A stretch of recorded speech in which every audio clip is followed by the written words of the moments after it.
Kapolri Jenderal Listio Sigit Prabowo mengaku terpukul dan meminta maaf soal kasus pembunuhan berencana terhadap Brigadir Yosua Huta Barat yang melibatkan Verdi Sambo dan tragedi di Stadion Kanjuruhan. Penegasan itu disampaikan oleh Kapolri Listio Sigit dalam rilis akhir tahun Polri 2022 di Gedung Rupatama Mabes Polri, Jakarta Selatan pada Sabtu 31 Desember. Awalnya, Sigit mengaku bahwa kinerja institusinya masih banyak kekurangan pada 2022.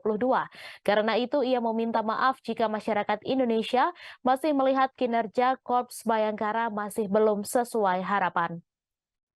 Sigit pun mencontohkan 3 kasus besar yang menjadi sorotan masyarakat. Adapun 3 kasus tersebut adalah penembakan terhadap Brigadir J, tragedi Kanjuruhan, hingga kasus narkoba yang melibatkan ex-Kapolda Sumatera Barat Irjen Teddy Minahasa. Dalam kasus Sambo, pihaknya telah menetapkan 5 orang tersangka yang diduga terlibat dalam pembunuhan berencana. Tak hanya itu, penyidik juga menetapkan 7 orang tersangka dalam kasus obstruction of justice penyidikan kasus Brigadir J. Di kasus Irjen Teddy Minahasa, Sigit menuturkan bahwa pihaknya juga telah menetapkan 10 orang tersangka. Adapun 5 orang diantaranya adalah anggota Polri.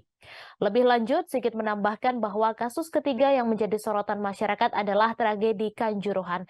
Dalam kasus ini, pihaknya telah menetapkan 6 orang sebagai tersangka, 5 orang diantaranya telah dilimpahkan ke Jaksa Penuntut Umum dan telah P21. Selain menyampaikan permohonan maaf, Listio Sigit juga membeberkan berbagai pencapaian Polri selama tahun 2022. Sigit mengungkapkan jumlah kasus narkoba yang ditangani sepanjang 2022 lebih dari 30.000 kasus.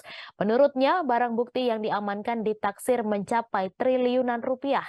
Sigit memaparkan kasus narkotika dengan barang bukti jenis sabu menjadi kasus yang paling banyak diselesaikan penanganannya, yakni nilainya mencapai 9,4 triliun rupiah.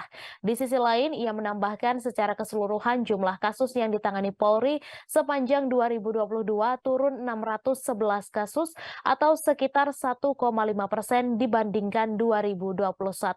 Sigit mengklaim penanganan kasus penyebaran dan penggunaan narkoba dapat menyelamatkan 104.461.569 jiwa. Sigit juga mengklaim telah memberantas kelompok teroris Mujahidin Indonesia Timur di Poso, Sulawesi Tengah. Adapun Satgas Operasi Madagoraya di Poso telah menangkap 7 orang anggota MIT pada 2021. Sigit menyampaikan pada 2022 sebanyak 3 anggota MIT telah ditangkap dan 1 orang masih dalam pengejaran. Ia lantas meminta masyarakat tak perlu lagi khawatir karena kelompok MIT telah diberantas. Terima kasih sudah nonton. Jangan lupa like, subscribe, dan share ya.